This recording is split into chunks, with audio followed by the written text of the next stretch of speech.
Hello everyone, আমি চলে এসেছি বকখালির আরেকটা ভিডিও নিয়ে। আর এই ভিডিওতে যে জায়গাটা দেখতে পাচ্ছ তার নাম হচ্ছে হেনরি আইল্যান্ড। না, এটা কিন্তু কোনো আইল্যান্ড মানে ওরকম নয় যে চারপাশে জল আর মাঝখানে একটি দ্বীপপুঞ্জ। এটা একদমই ওরকম নয়, একটা নর্মালি জায়গার নাম হেনরি আইল্যান্ড দেওয়া হয়েছে। আর এখানে আজ থেকে প্রায় অনেক বছর আগে, ঠিক ওই স্বাধীনতার 100 বছর আগে, হেনরি বলে একজন এখানে থাকতেন। তাই তারপর পরবর্তীকালে তার নাম অনুসারে এখানে হেনরি আইল্যান্ড নাম দেওয়া হয়েছে। তবে হ্যাঁ, এই আইল্যান্ডটা যতটাই দেখতে সুন্দর, তার সৌন্দর্যের পিছনে কিন্তু একটা ভয়ঙ্কর স্টোরি লুকিয়ে রয়েছে। এখানকার সমুদ্র, সৌন্দর্য সবাই কিন্তু তার নিজের দিকে কিন্তু তোমাকে টানার চেষ্টা করবে। তবে হ্যাঁ, সে আনন্দে উচ্ছ্বাসিত হয়ে গিয়ে গা ভাসালে কিন্তু চলবে না। প্রথমেই তোমরা একটা সাইনবোর্ড দেখেছো যেখানে বড় বড় ভাবে কিন্তু লেখা ছিল, এই দেখো এখানেও কিন্তু লেখা রয়েছে এখানে কিন্তু চোরা স্রোত এবং চোরা বালি রয়েছে। হ্যাঁ, কিন্তু কোথায় রয়েছে সেটা কিন্তু আইডেন্টিফাই করা যায়নি। তাই ওরা সব সময় তোমাদের একটা সাইনবোর্ড দিয়ে তোমাদেরকে, ইনফ্যাক্ট ওখানে পুলিশও ছিল, তো ওখানে বারবারই দেখানো হয়েছে এবং বারবারই ওরা চেষ্টা করে যাতে সমুদ্রের ধারে কাছে কেউ না যায়। বাট এতটাই সৌন্দর্য, এতটাই যে তোমাকে সবসময় আকর্ষণ করবে। যাই হোক, আমিও যতটা পেরেছি কন্ট্রোল করে একটু কাছে গেছি, তবে আমার খুবই ভয় লাগছিল।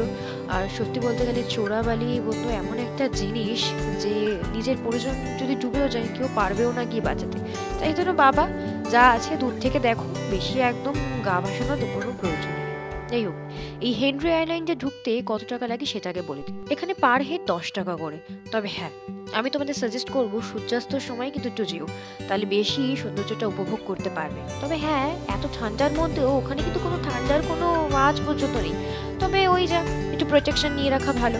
তো আমি এই জায়গাটা দেখার পর আমার মাথায় একটা জিনিসই এসেছিল যে প্রি ওয়েডিং শ্যুট কিন্তু দারুণ হবে।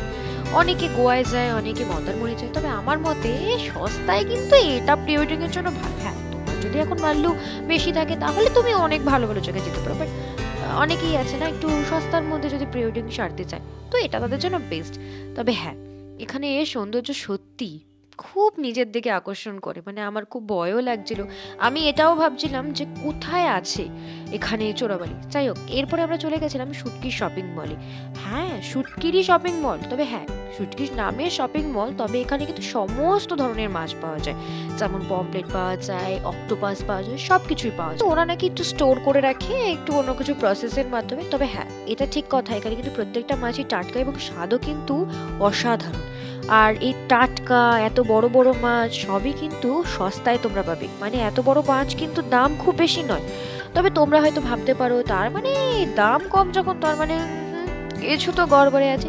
একদমই নয়, আসলে এখান থেকেই তো সব মাছ আশেপাশে যে জায়গায় ডিস্ট্রিবিউট হয়, তো সেই জন্য এখানে একটু কমে তোমরা পেতে পারো। তো দেখো না এখানে কত রকমের মাছ ছিল, মানে সত্যি বলতে গেলে অনেক বড় বড় মাছ যখন আমি দেখছিলাম না, আমার বিশ্বাস করো ইচ্ছা করছিল একটু গরম তেলের মধ্যে ভেজে চপাচপ করে খেয়ে নিই। কিন্তু কি করব, আমাদের বাড়ি যেতে মোটামুটি 2 দিন লেগে যাবে, তো এই মাছগুলোকে নিয়ে ঘুরবো সেটা তো একদমই ভালো দেখায় না। তাই আমরা নিয়ে আসিনি। তাই আমার এই শখটাকে বজায় রেখে সেটাকে সম্মান করে আমরা সমুদ্রের পাড়ে গিয়ে মনের মতো মাছ খেয়েছি। তো এই ছিল ভিডিও হেনরি আইল্যান্ড এবং সেখানকার শুটকি শপিং মলের সমস্ত ডিটেলস আমি আমার ভিডিওতে দিয়ে দিয়েছি।